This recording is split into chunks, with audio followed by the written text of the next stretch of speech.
过风水师的都知道，正经风水师的房间里都会藏着一些奇怪的东西，要么是限量版的柳如烟硅胶娃娃，要么就是穿了2年半的背带骨。可我爷爷的房间里却藏着一口干枯的水井，并且每个月的初1和15，我都要往井里滴入2滴自己的鲜血。这是从我出生起爷爷就给我定下的规矩。我也曾询问过爷爷这其中的缘由，可爷爷却只是说为了报恩，还说我必须把这个规矩坚持到满18岁为止。虽然我不理解爷爷的用意，但即便爷爷在我6岁那年就突然去世，我依旧把这个规矩坚守了整整18年。然而就在我18岁生日的晚上，一切都开始变得诡异起来。这天我像往常一样来到枯井旁，划破自己的手指，最后一次将自己的鲜血滴入枯井中。可下一秒，井中便传出一阵怪异的响声，听起来像是铁链碰撞的声音，并且还有一股淡淡的香气从井中飘出来。这是18年以来第一次出现这种情况。就在我疑惑之际，突然听到我家的大黄狗在院子里狂吠不止。我急忙打开窗户朝院子里看去，只见院门被一阵阴风撞开，紧接着8个壮硕的身影抬着一顶血红的花轿闯了进来。在那花轿旁边还有一个浓妆艳抹极其丑陋的老太婆。我顿时头皮发麻，因为在月光的照映下，那老太婆脚下的影子不是人形，而是一只肥瘦的黄皮子母鹰。那老太婆手中挥舞着手绢，对着我的房间喊道：良辰吉日，春宵一刻值千金，狐仙娘娘，黄老太爷命我们来接您去拜堂了。狐仙娘娘？这里哪有什么狐仙娘娘？这群玩意儿是不是走错地方了呀？就在我惊愕之时，我房间里的枯井中再次传来铁链的声音，只是这次还夹杂着一个女人的声音。那老太婆看到了站在窗户旁的我，一双眼睛顿时变得忧虑起来，同时还露出了一副阴狠的表情。我倒吸一口凉气，退后了几步，但好在她并没有对我做什么，而是继续对着我的房间说道：娘娘，我家老太爷等了您18年，这些年也没有来打搅过您，如今这小子已经年满18岁，您也不用继续守着他了。老太爷说了，若是娘娘不同意跟我们回去的话，那我们就只能弄死这小子了。这话让我心中一惊，不是，你们娶亲就娶亲，关我什么事啊？可那老太婆显然不打算跟我讲道理，只见砰的一声，我的房门被暴力踹开，森冷的阴风猛地刮了进来，房间里的温度骤降，我的心都快跳到嗓子眼。慌乱中，我的余光瞥到一件让我眼前一亮的东西，一尊用桃木雕刻而成的狐狸雕像。听我爹妈说，当年我出生时，有9道天雷劈在我家院子里的一棵桃树上，第2天爷爷便取出1节桃木，亲手雕刻成一只狐狸，并放在家里日夜烧香供奉。虽然不知道爷爷这么做是出于什么目的，但这可是货真价实的雷击木，而雷击木可是驱邪避煞的好东西。于是我赶紧抄起那尊狐狸雕像，但愿它能发挥点作用。就在这时，那个老太婆已经闯进了我的房间。老太婆愣了一下，然后突然变得无比激动，一双忧虑的眼睛灼灼放光，直勾勾地看着我房间里的那口枯井。难道这就是传说中的尸香吗？没错，这绝对是尸香。18年的等待，就是为了今天。十里尸香，百鬼相争，千载难逢啊！听到这话，我一脸茫然。这枯井之中散发出的味道，居然是尸体的香气，这就有点扯淡了吧？我只听说过尸体时间久了会腐烂发臭，还从未听说过什么尸香呢。我正纳闷的时候，老太婆阴恻恻地看着我，森声说道：娘娘守了你18年，正好用你小子的血来掩盖娘娘的尸香，省得周边的孤魂野鬼闻到尸香跑来争夺。话音刚落，那老太婆就朝着我扑了过来。看似7老80的老太婆，身形却异常矫健，足有寸余长的指甲朝着我的脖子抓了过来。我将手中的木雕狐狸朝着她砸了过去，一瞬间老太婆就惨嚎着暴退数步，木雕狐狸砸中了她的手，而她的手却像是被烈焰炙烤了似的，皮开肉绽，冒出淡淡黑烟。我心中顿时惊喜不已，这东西果然奏效。这老太婆一上来就吃了大亏，看向我手中木雕的眼神顿时多了2分忌惮，同时看向我的眼神更加的怨毒。一件破桃木而已，真以为这东西能保你的命吗？老太婆狰狞厉吼，今晚老婆子我定要放干你的血，一口口将你生吞了，你们几个都给我滚进来！随着她的厉吼，院子那8个壮汉瞬间涌进了房间。见到这一幕，我顿时就慌了，要是这8个东西一拥而上，我该怎么办？就在我心生绝望的时候，我身旁的枯井中突然伸出一条黢黑的铁链，铁链瞬间缠绕住了我的腰身。我在毫无防备的情况下，直接被那条铁链拽进了枯井之中。一眨眼的功夫，我就坠入了井底，同时一股疼痛感瞬间蔓延至全身，我全身的骨头都像是断掉了一般。井底一片漆黑，什么东西都看不到，只有井口处有光亮透进来。那老太婆探头朝着井底看过来，同时还催促着让那8个壮硕的脏东西让他们赶紧跳进来，先把我弄死，然后再把井里的狐仙娘娘抬出去。我现在是彻底的绝望了。此时的我和瓮中之鳖没有什么区别，可就在此时，我感觉到有只冰凉的手掌摸到了我的身上，让我不自禁的打了个寒战。什么东西？是那位狐仙娘娘吗？我心中早已是一片慌乱，也不管这狐仙娘娘是善是恶，张嘴便大喊道：狐仙娘娘，救命啊！话未说完，我就感觉到脖梗处传来一阵冰凉，进而又变成一阵疼痛，同时一股浓郁的香味灌入我的鼻腔。我这时才反应过来，有什么东西在咬我的脖子，是狐仙娘娘吗？她为什么要咬我？而且我能够明显的察觉到，她正在吸我的血。这玩意儿到底是狐仙娘娘还是僵尸啊？很快，我的意识开始恍惚，一阵头晕目眩之后便陷入了昏迷。在我昏迷前的瞬间，我再次听到了那老太婆的惨叫，她似乎在求饶，只是不知道到底发生了什么事。而在我昏迷期间，我梦到了一个绝美的女子，她的身后有9条尾巴挥舞着，她看向我的眼神很古怪，一副欲言又止的样子。最后她长叹了一声说道：我只要你守我9日，不要让任何东西靠近我，就当是你报答我当年对你的救命之恩了。啥意思啊？什么恩情？我什么时候欠你人情了？正当我要向那女子问个清楚的时候，我从梦中醒来，我睁开眼睛查看周围的环境，顿时就愣住了。这里不是家中的那口枯井井底，而是一处洞穴，并且我身边还放着一口棺材。棺材被黢黑的铁链缠绕着，洞穴内很敞亮。我站起身来，清晰地看到了棺材里的情况。一个绝美女子静静地躺在棺材中，这不就是我刚刚梦里见到那个有着9条尾巴的女人吗？难道她就是那位狐仙娘娘？难道这么多年她一直都待在我家的那口枯井里？缓了缓神之后，我苦笑着轻叹了一声。她在梦里说让我守她9天的时间，不要让任何东西靠近。如果她身上不持续地散发出香气的话，说不定我还能够做到。可是那个丑陋的老太婆也说了，十里是香，百鬼相争，一旦附近有脏东西闻到了这股香气，绝对会来争夺狐仙娘娘的身体，到时候也不知道我能否拦得住。我走出洞穴，看到一座座坟茔，瞬间就反应过来，原来这里是我们村后山的坟地，距离村子有2里地左右。我爷爷当年就是葬在这里的。我回头看了一眼洞穴中的棺材，犹豫了片刻，然后快步朝着村里冲去。不管怎么说，我得先回村子一趟，先看看我爸妈怎么样了。当我回到村里的时候，爸妈正疯了似的满村子寻我，直到看到我的身影之后，他们才松了一口气。而当我回到家后，才发现家里已是一片狼藉，家里的老黄狗死，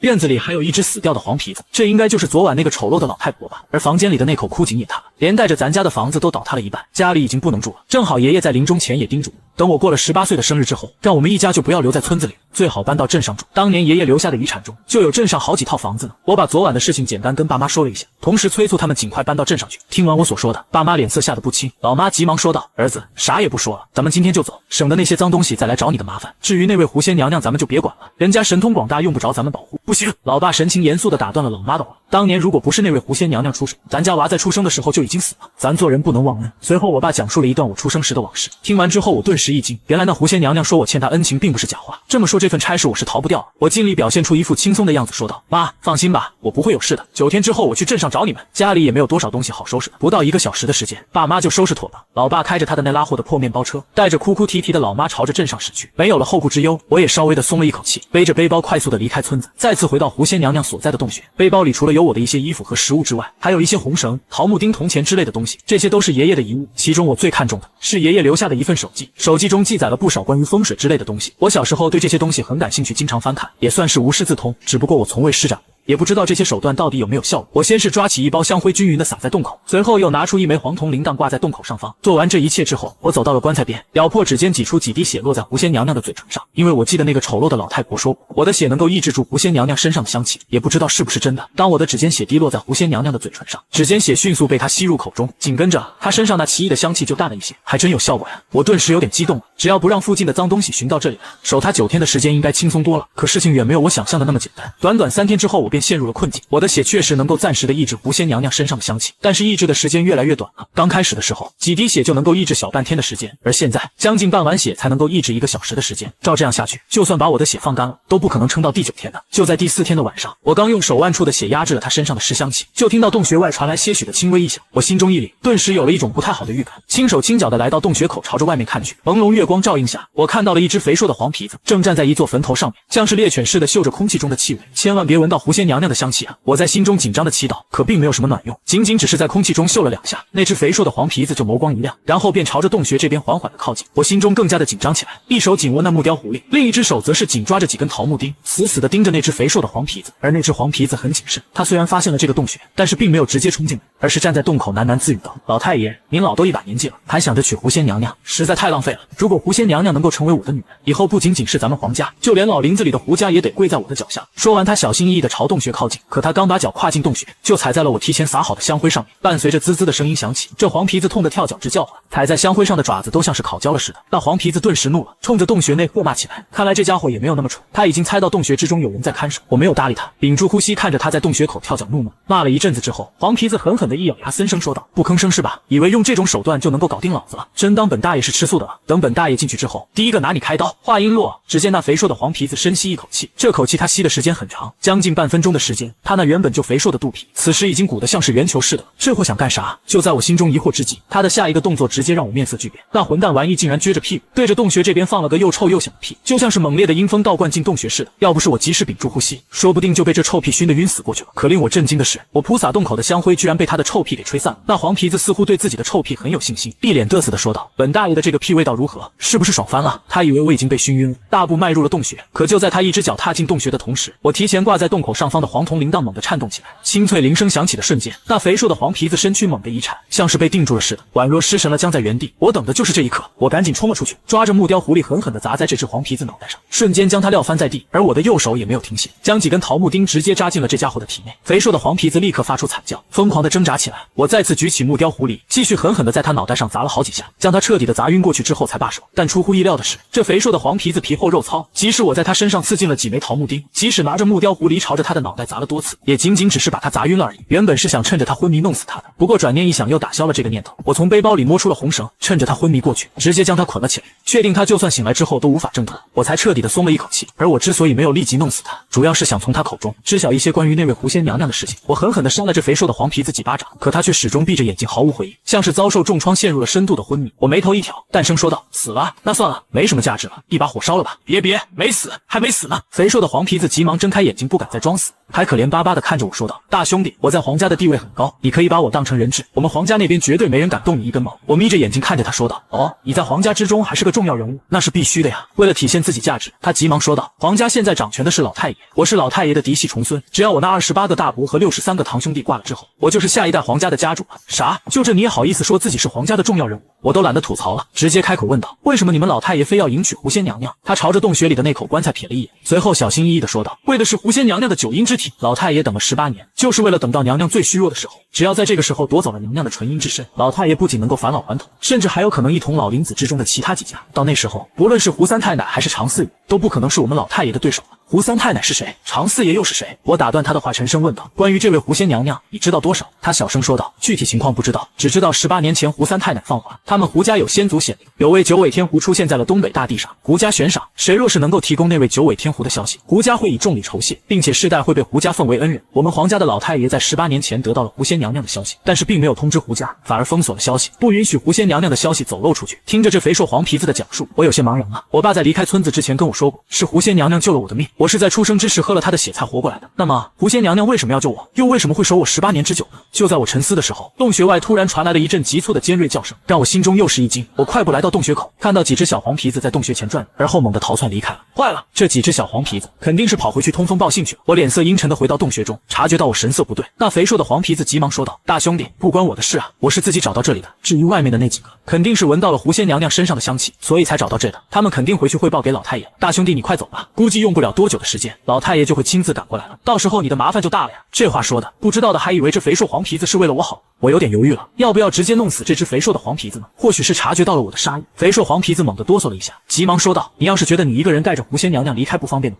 我也可以帮点忙的，我的力气不小，可以帮你背着狐仙娘娘尽快离开这里。”听到这话，我低头思考了一下，让他背棺材里的狐仙娘娘是不可能的，毕竟他说过让我守他9日的时间，这期间不能让任何脏东西靠近他。我一边思考着，目光不经意间移到了棺材上缠绕的铁链上面，顿时心中有了想法，对肥瘦的黄皮子轻声说道：“那就辛苦你了。”黄皮子激动不已，而当我将棺材上的锁链套在了黄皮子身上的时候，他脸上的激动之色就僵住，甚至眼神中还出现了些许的茫然。我拍了拍他的脑袋说道：“走吧，尽快拖着这口棺材离开这里，如果你做不到的话，那我就能，一定能。”他都快哭了，声音有点颤抖的保证说道：“大兄弟，你放心，拖着一口棺材而已，又不是什么大事，你放心，只要你不要再提弄死我的事情，我绝对跑得比山路摩托都快。”那就没啥好说的，立即出发。夜色下，一只肥瘦的黄皮子拖拽着一口棺材在山间飞快地奔跑着，就如同他说的那样，这货的力量着实挺大的，而且此时的他还被红绳捆缚，体内还被我插进去几枚桃木钉。如果挣脱了这些束缚的话，这黄皮子的速度和力量说不定能更强。由此可见，之前我在洞穴那边压制住这家伙的时候，着实有很大的运气成分。离开了坟地里的洞穴，我们只能一路向西，在荒山野岭之中穿行。到了黎明时分，我们已经翻过了好几个山头，来到了一片老林中的破庙内休息。拖拽着棺材奔跑了大半夜的肥瘦黄皮子，此时已经快累瘫了，趴在破庙中宛若死狗似的吐着舌头，大口喘息着。荒废的破庙之中，供奉的是一只狐狸的泥胎雕像，由于常年失修，那巨大的狐狸雕像已经斑驳不堪了。这是哪？我问道。肥瘦黄皮子喘着粗气回应道：“这是胡三太奶以前供奉香火的地方，这里距离胡家不远了。深山老林之中有这样的一座破庙，怎么看都有种很诡异的感觉。我的直觉告诉我，不能在这里久。”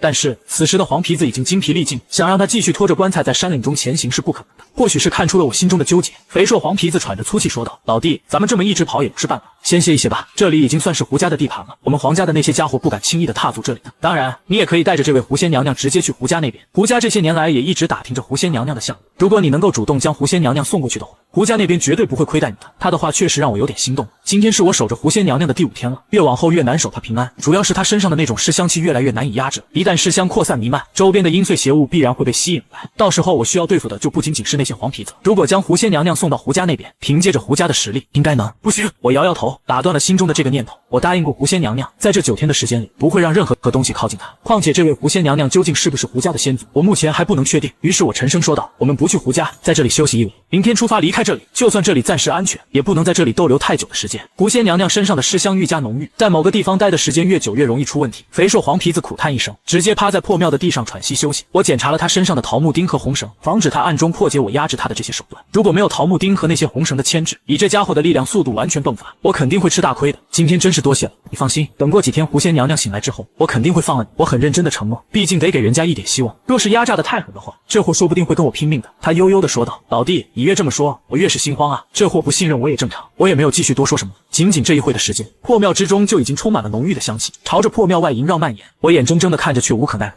这几天我已经多次用自己的血压制他身上的尸香气了，现如今就算我将自己身上的血放干，恐怕都难能压制多久的时间。我从背包里摸出了一把香灰，均匀的撒在了棺材周边，然后就坐靠在棺材旁准备睡一会。老弟，你就这么信任我？肥硕的黄皮子看我闭眼准备睡觉，忍不住说道：“就不担心我会在你睡着的时候干点什么事，比如对你动手，亦或者是逃走？”我很平静的说道：“昨晚我在你身上定下去的桃木钉手法是我家传的绝学，如果7天之内我不帮你取出来，你就会暴毙而亡。当然你也可以尝试着自己取出来，不过后果很可能是你承受不起的。”听完我这话，肥硕黄皮子哆嗦了一下，干巴巴的说道：“老弟，你这开玩笑的吧？”我嗯了一声，闭上眼睛回应道：“对，就是为了吓唬你的。”我这样一说，反而让那肥硕的黄皮子心中更没底了。老弟，别睡啊，咱哥俩聊聊啊。我叫黄皮皮，是黄家这一代最优秀的，不过黄家之中的那些家伙嫉妒我，导致我从小在黄家就不受某些人的待见。你要是不想聊这些的话，咱们也可以换个话题，比如老弟你在我身上扎的这几枚桃木钉，究竟有什么讲究啊？我没有搭理黄皮皮，只是闭目假寐。昨晚一路狂奔也让我有些疲倦，这个时候得抓紧恢复体力才行。时间一点点过去，夜幕降临，破庙之中升起了一堆篝火。黄皮皮主动请缨，在外面的林子中抓了几只野兔，在附近的小溪剥皮清洗之后，他将那几只野兔带回破庙，放在火旁边烧烤。他没有趁这个机会逃走，显然是对他体内几枚桃木钉忌惮到了极点。黄皮皮轻声说道：“狐仙娘娘身上的尸香已经散发出3里开外了，我刚刚在3里外都已经能够闻到。老弟，这里距离胡家那边已经没有多远了，胡家那边的人一旦闻到尸香气之后，一定会找到这边来的。你确定不带着狐仙娘娘去胡家那边避难？”我抓起一只烤熟的野兔，一边吃着一边摇头。黄皮皮也不再多言，大口撕咬烤野兔。就在这个时候，破庙外传来了一阵异响，紧跟着一群硕大的黄皮子出现在了破庙门口，幽森的眸光死死地盯着我身边的那口棺材。这些畜生来得好快呀！我心中警惕，抓出了背包里的那狐狸木雕，另一手抓起了一包香灰，死死地盯着破庙门口的那些黄皮子。看到那些硕大的黄皮子之后，黄皮皮顿时激动起来，扔掉了手中没有啃完的烤野兔，急促地说道：“兄弟们，你们终于赶来了！不枉费我一路上暗中给你们留下标记，赶紧出手活捉了这小子，但是千万别弄死他，我身上被他刺进了几枚桃木钉，必须得让他出手帮我弄出来。”听到这话，我心中顿时一惊，好你个黄皮皮，你居然敢算计我！突然，破庙外就传来了一声冷哼，打断了黄皮皮的话：“你真是个废物！”随着这道声音响起，破庙门口的那些黄皮子纷纷让开身子，皆是低头垂手的恭敬模样。紧跟着我就看到一只苍老的肥硕黄皮子，身躯足有黄皮皮的体型3倍有余，这绝对是我见过的最大的黄皮子。黄皮皮身躯有些颤抖的说道：“老太爷，您老竟然亲自来了，太好了！”这小子对老太爷不敬，说了很多关于老太爷大逆不道的话。老太爷您闭嘴！黄老太爷看起来很是恼怒，瞥了黄皮皮一眼，眼神冰冷的森声说道：“别以为我不知道你打的什么主意，你要是能得手也就算了，可你现在却被人家制住，还带着这小子来到了胡家的地盘，真是个废物！老子没有你这样的窝囊子孙，今晚你就陪着这小子一起上路。”闻言，黄皮皮愣愣地看着黄老太爷，嘴角抽搐，似乎想说些什么，但是最终却只能低头沉默。那位黄老太爷也不再搭理黄皮皮，而是眯着眼睛看向我，冷声说道：“小子，别挣扎了，老子既然亲自出面了，你再怎么挣扎都是无用的，乖乖的跪在地上受死，老子一高兴还能给你留个全尸，去死吧！”没等那位黄老太爷将话说完，我猛地将手中的香灰朝着破庙门口抛出去，香灰瞬间散落下来，门口的那些黄皮子沾上香灰之后，顿时像是被滚油烫伤了一般惨叫起来。黄老太爷此时冷哼了一声，真是个顽固的小子，既然如此，老子也不用给你留全尸了，被狐仙娘娘守了18年，你的血肉肯定有特殊之处，老子今晚就拿你宵夜。话音一落，只见他深吸一口气，然后朝着破庙中猛地一吹，空气中的香灰瞬间被吹得无影无踪。我顿时紧张了起来，赶紧咬破自己手指，将自己的血浸染到了木雕壶里、桃木钉和铜钱上，准备做最后的一搏。就算是死，也得多拉几个黄皮子垫背才行。门口那些黄皮子在黄老太爷的示意下，满脸狰狞冲进了破庙。而就在此时，让我意想不到的情况出现了。原本站在一旁沉默的黄皮皮，此时突然间像是发了狂似的，尖叫着冲过去拦住了他们。那几个黄皮子也愣住，手忙脚乱的招架黄皮皮凶猛的攻击。黄皮皮双眸赤火，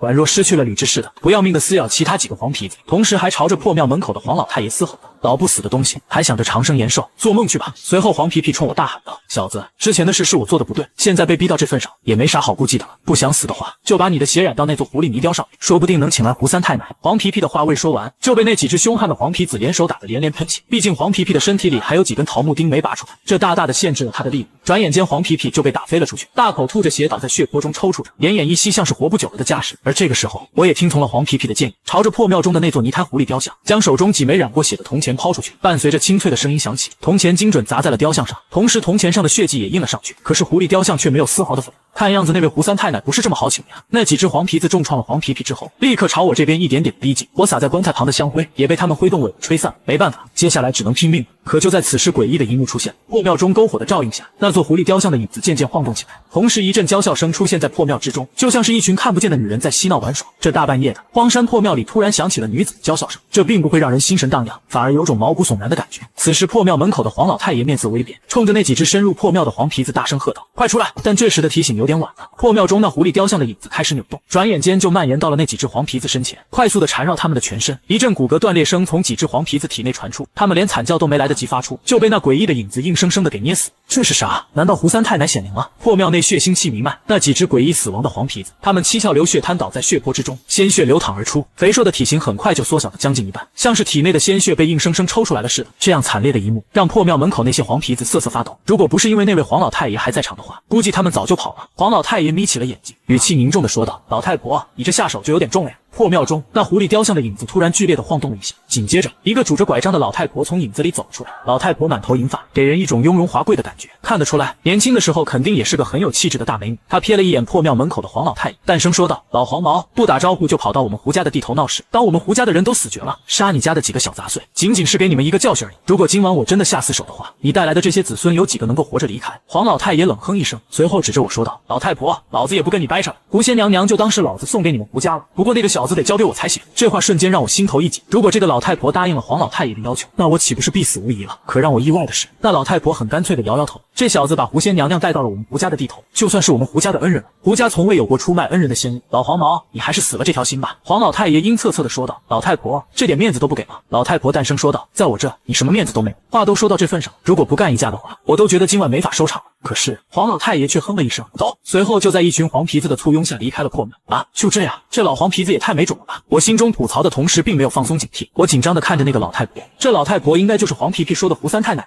从刚刚的情况来看，这个胡三太奶的实力应该比黄老太爷还要强。娘娘有没有跟你说过什么？老太婆很突兀地问了这么一句话。我微愣了一下之后说道：“她让我守在她身边几日，在这段时间里不允许任何东西靠近她。”老太婆看向我的眼神中闪过了一抹意外，声音温柔了几分说道：“如果我想要靠近看看娘娘，你会阻止吗？毕竟刚刚我可是救了你的命啊！”我叹了一声，紧握手中的木雕狐狸，语气坚定地说道：“如果不是因为她的，我当年在刚出生的时候就已经死了，所以在她醒来之前，无论是谁想要靠近她，都得先过我这关。”看我说的这么坚决，老太婆的脸上露出了一抹复杂的表情，她深深地看了那口棺材一眼，又看了看我，轻叹了一声说道：“那个老黄毛不会善罢甘休的，一旦你离开这里，绝对会被他堵上。接下来的几天，你就暂时住在这里吧。”说完不等我回应，老太婆的身影就融进了那座狐狸雕像的影子，我这才长舒了一口气。虽然刚才的经历有点惊险刺激，但是我心中此时却不禁生出一些疑惑，胡家应该迫不及待地想要迎回狐仙娘娘的吧？那为何胡三太奶没有强行将狐仙娘娘带走呢？如果她对我出手，我肯定是挡不住的。一想到刚刚那位胡三太奶的手段，此时的我仍然心有余悸。胡三太奶当时看我的眼神很复杂，也不知道究竟是什么意思。就在我想着这些的时候，破庙角落处传来了一阵痛苦的哀嚎。我循声望去，倒在血泊中的黄皮皮此时已经挣扎着坐起身来，正龇牙咧嘴的颤抖。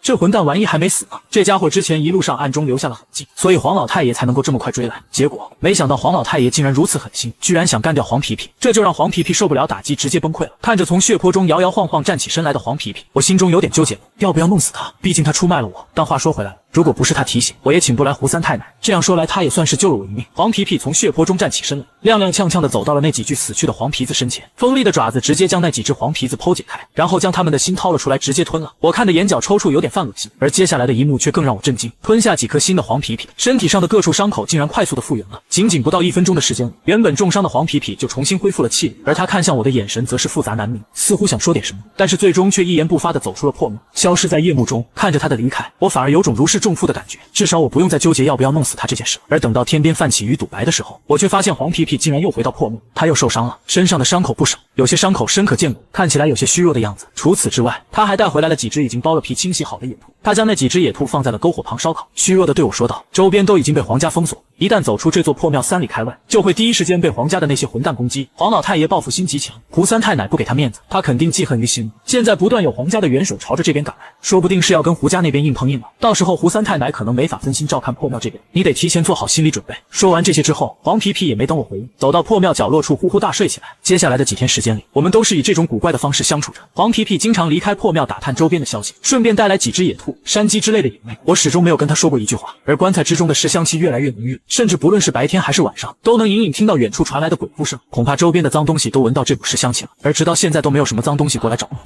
十有八九是因为皇家的黄皮子将周边区域包围，挡住了那些脏东西朝破庙这边靠近，这倒也是好事，省了我不少的麻烦。可到了第9天晚上的时候，我有种很不好的预感，总感觉今晚会出事。我看了一眼在篝火边蹲着烤野兔的黄皮皮，叹了一声说道：“你走吧，别回来了。”黄皮皮体内的几根桃木钉，在前2天的时候我就已经取了下来，没有了桃木钉的牵制之后，他也没有丝毫要对我动手的意思，仍旧像之前那样外出打探消息，顺便给我带些野味回来。这种可靠的感觉就像是一个忠实的伙伴。黄皮皮撕扯着烤野兔，含糊地说道：“走，去哪里？我现在已经无家可归了呀。再说了，就算我想走，也得能走得掉才行啊。”看我主动跟他说话，他也打开了话匣子：“老弟，今晚的情况不容乐观，我有预感，今晚皇家和老林子里的胡家肯定会大干一场。论数量的话，皇家比胡家的人手多太多，但是论实力，胡家的那些女人都能压皇家一头。黄老太爷如果跟胡三太奶死磕到底，我觉得最后能赢的肯定是胡三太奶。”听到这，我微皱眉头说道：“我想不明白，明知道一旦和胡家死磕会死伤惨重，黄老太爷为啥非要这么做？难道说他还有什么依仗不成？你们皇家的那位老太爷会不会拉来几个帮手之类的？”我的话还未说完，黄皮皮就不屑地说道：“老太爷心性狭隘，没有什么朋友的，更别提那种能够和胡三太奶抗衡的帮手，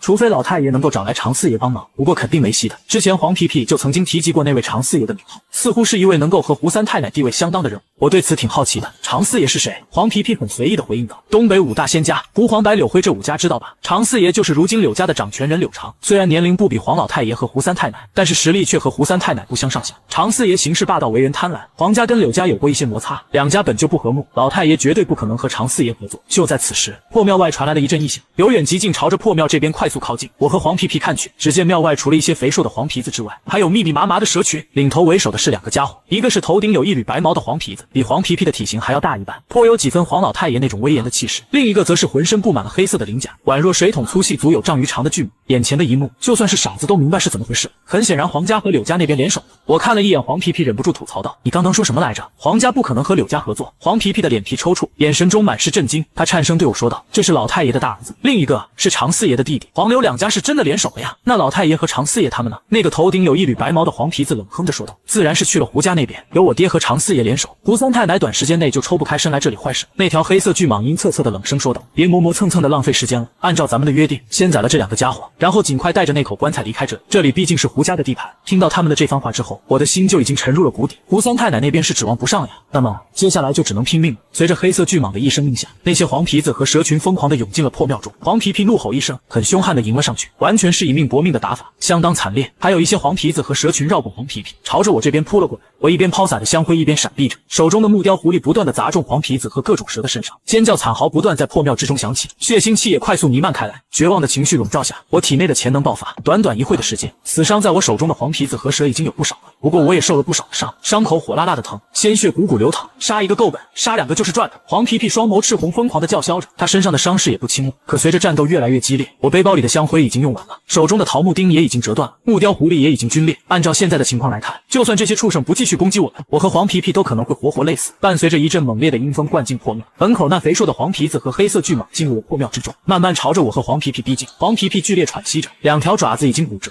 双腿颤抖，都快站立不稳了。可即便如此，此时的黄皮皮依旧很猛。“老弟，哥先走。”黄泉路上替你先探个路！”黄皮皮大吼一声，朝着那条黑色巨蟒冲了过去。伴随着一声沉闷的声响，黄皮皮直接被黑色巨蟒的尾巴撞飞出去，狠狠地砸在了破庙的墙壁上，然后就瘫倒在了地上，一动不动，也不知道是否还活着。而那条黑色巨蟒则是缓缓地收回尾巴，一双森冷的眼睛盯着我，露出阴冷的笑容。这小子的气血不一般啊，难怪黄老太爷想要吃了他。那个头顶白毛的黄皮子眯着眼睛说道：“长八爷要是想分一杯羹的话，等咱们把那口棺材弄走之后，这小子可以分你一半。”黑色巨蟒的眼中瞬间闪过一丝贪婪，点着头说道：“就这么说定了，赶紧解决了这小子，尽快离开这里。”我深吸一口气，正准备做最后一搏的时候，异变突发了。不论是那个头顶白毛的黄皮子，还是那个粗壮的黑色巨蟒，亦或者是破庙之中的那些负伤的黄皮子和蛇群，此时的都是瞪大了眼睛，满脸震惊不敢置信地看向我。准确地说，他们是震惊呆滞地看向我的身后。他们看到了什么？我的身后只有那口装着狐仙娘娘的棺材。就在此时，我身后传来了阵阵异响，那是锁链剧烈急促摩擦的声音，是棺材上的锁链动了。难道狐仙娘娘提前醒来了？正当我下意识地想要回头的时候，顿时身体猛地一僵，因为我清晰地感觉到一具柔软冰冷的身躯贴住了我的后背。不用猜，我也知道是谁了。太好了，这下子有救了。只不过，为什么我突然间身不能动，口不能言了？还有，为啥他的嘴又贴在了我的后脖颈？这种似曾相识的感觉顿时让我有点心慌。果不其然，下一秒我又被咬了，同样的位置，同样的刺痛。我甚至能清晰地听到他吞咽的声音。我本就受伤不轻，这个时候再被他吸血，很快意识就开始模糊起来。在我陷入昏迷的前一刻，我看到破庙中黄皮子和黑色巨蟒全都惊恐的仓皇逃窜，看到一根黢黑的锁链飞舞而出，像是利刃切豆腐似的疯狂屠戮着。等我醒过来的时候已是天亮，此时的我躺在香气萦绕的棺材中，我有些茫然。我正躺着的这是那位狐仙娘娘的棺材，那狐仙娘娘呢？我坐起身来环视四周，却发现自己已经不在破庙中了。更让我惊讶的是，我见到了胡三太奶。此时棺材就在一处小溪旁边，胡三太奶坐在一处火堆前，一个圆滚滚的青年正蹲在火堆前，满脸殷勤地烤着野兔和野鸡。三太奶，您尝尝这个，不是我吹，整个皇家之中没有谁在烧烤上的造诣比得上我。三太奶，您老真的把黄老太爷打残了，没直接干掉他，真是太可惜了。我黄皮皮从今以后就不属于皇家了，以后就跟着姜老弟混了。他只动我不往西，他让我撵狗，我绝对不追击。我听到那青年谄媚而又熟悉的声音之后，才知道他居然是黄皮皮。可是变换成人之后的黄皮皮，怎么显得有点猥琐了呀？当然这不是重点，重点是胡三太奶怎么在这里？狐仙娘娘又去哪里了？就在我疑惑之时，黄皮皮看到已经醒来的我，顿时满脸激动地跑了过来。老弟，你终于醒了，担心死哥哥我了。随后他又贴到我耳边小声说道：“老弟啊，咱哥俩等会表现的亲切点行不？你要是对我板着脸爱答不理的话，胡三太奶很可能会直接弄死我的，拜托了。”我疑惑地看着黄皮皮，一时间不知道该说点什么了。我明明记得他昨晚被那条黑色巨蟒抽飞，然后便趴在地上一动不动，那个时候我还以为他真的挂了呢。看到他此时活蹦乱跳、精力充沛的样子，我心中不禁感慨道：“这货可真扛揍啊！”被黄皮皮搀扶到了火堆旁边，我对胡三太奶行了一礼，感谢的话还没说出口，胡三太奶就已经闪身避让开来，摆手制止了我行礼，像是不敢承受我这一礼似的。胡三太奶神色复杂地看着我说道：“那只老黄毛和长厮受了伤，他们肯定不会善罢甘休的，你以后要小心些了。多余的话我就不说了，以后有需要我们胡家出力的地方，你尽管让黄皮皮来找我。老婆子我别无所求，只希望你能照顾好她，拜托了。”说着，胡三太奶很认真地对我行了一礼，把我吓了一跳，急忙避开。他的这番话让我一头雾水，还未等我开口询问，胡三太奶目光阴冷地看向黄皮皮，沉声说道：“再给你一次机会，如果你以后再背叛他的话，你应该清楚会有什么样的后果。”黄皮皮哆嗦了一下，急忙说道：“三太奶，皇家那边已经没有我的立足之地了，我现在唯一的靠山就是姜老弟了，怎么可能会再次背叛他？您老放心，以后不论是谁想要伤害姜老弟，得先从我的尸体上跨过去才行。”胡三太奶点了点头，深深看了我一眼，欲言又止，长叹了一声，身影直接没入了旁边大树的阴影之中，转眼就消失不见了。我看着一旁战战兢兢的黄皮皮问道：“这到底是什么情况？那位狐仙娘娘呢？”黄皮皮把我搀扶着坐在火堆前，递给我几串不知道是什么东西的肉，浓郁的香味顿时让我胃口大开。老弟，你昨晚昏迷之后，黄家的和柳家的都没有逃出破庙，包括我那位大爷爷和长八爷都被狐仙娘娘干掉了，那场面血腥的很啊！你手里的肉串就是那位长八爷，我之前差点被他干掉了，幸亏狐仙娘娘干掉了我那位大爷爷，我也吞了我那位大爷爷的心，所以才能够这么快的恢复过来。听到这话，我脸色顿时变了，胃部一阵翻腾，差点吐了出来。不过最终还是没舍得扔掉手中的烤肉，不是因为这玩意很香，而是因为我明显感觉到自己体内气血加速运转，之前那种全身酸软无力的感觉正在快速消散，还真是大补之物啊！黄皮皮继续说道：“狐仙娘娘虽然醒了，但是好像出了一点点小问题，我也不知道为啥。办完事之后，她又住进了另一口棺材。”我疑惑地看着黄皮皮，有点听不懂了。另一口棺材？黄皮皮点了点头，眼神更怪异地看着我说道：“就是你背后的那口棺材。”闻言，我瞪大了眼睛，满脸的不敢置信。他怎么知道我背后有一口棺材？我听我爸妈说过，在我刚出生的时候，后背就有一个青黑的宛若棺材的胎记，随着年龄的增长，那块胎记如今都快占满我整个后背了，像是一道诡异的纹身似的。我一直以为那只是一块普通的胎记而已，没想到居然能把狐仙娘娘装进去。可是等等，之前她不是说过，只要我守她9天的时间，我们之间就两清了吗？按理说和她之间就不再有什么瓜葛了，而现在怎么感觉她像是赖上了我似的？突然，我想起刚刚胡三太奶临走前说的那番话，还有她看我的眼神，难道说胡三太奶把我当成狐仙娘娘的男人了？也就是说，从今以后我就是胡家的女婿了。在我胡思乱想的时候，一旁的黄皮皮小心翼翼地说道：“老弟，你要是休息的差不多了，咱们就赶紧走吧。黄家和柳家那边这次死伤惨重，他们或许不敢针对胡家，但是肯定不会放过咱们俩的。”吃了几串蛇肉之后，我很快就恢复了体力，甚至比以前的精气神更加旺盛。我们一路翻山越岭，直到夜幕降临，终于来到了距离村子不是很远的石台镇。爷爷临终留下的遗产，在石台镇上有几处房产，虽然是比较老的小区，但是小区周边的配套设施还算齐全。当我和黄皮皮进入小区的时候，黄皮皮眉头微皱，鼻子抽了抽，警惕地看向四周。老弟，有点不对劲啊！我闻到一股熟悉气味，好像是我哪位堂兄弟来过这里。这话让我心头猛地一颤，难不成黄家那边已经找到了我的父母，想要对我爸妈下手吗？我快步走到了一栋单元楼前，父母如今就住在这栋单元楼的5楼。我一路直冲5楼，途中碰到了几个邻居和打扫卫生的保洁阿姨，他们都是对我微微点头，露出了和善的笑容。可我明明不认识他们啊，这让我有种非常不好的预感。黄皮皮小声对我说道：“胡三太奶是真的看中你啊，你没发现吗？这栋楼的住户和保洁都是胡家的人了，这肯定是他老人家安排的。如此一来，黄家柳家那边如果想用你爹娘来威胁你的话，那就纯属是做梦了。原来是胡家的人。”我顿时松了一口气，不得不说，那位胡三太奶的心思真够缜密。我都还没到家呢，保镖就先安排上了。可当我敲开我家的房门之后，开门的却是一个身材高挑貌美的女生，一度让我以为自己敲错了门。抱歉，走错门了，你是江离吧？那个漂亮女生打断我，笑嘻嘻地说道：“我是住在对门的邻居，我叫胡雅，正在跟叔叔阿姨聊着关于你的事情呢。”就在我愣神的时候，爸妈从客厅里出来了，看到我安全回来，顿时激动不已。一番寒暄介绍之后，胡雅笑着说道：“叔叔阿姨，我就不打搅你们了，以后有什么事情尽管开口就行了。”说完，胡雅转头看向了我身边的黄皮皮，说道：“胖子，今晚在我家睡吧，我家里没什么人，只有我和我奶奶。”黄皮皮面对美女的盛情邀请，脸上却不停地淌着冷汗，而且我注意到，从刚开始见到胡雅，黄皮皮就像是见了鬼似的，腿脚都有些颤抖。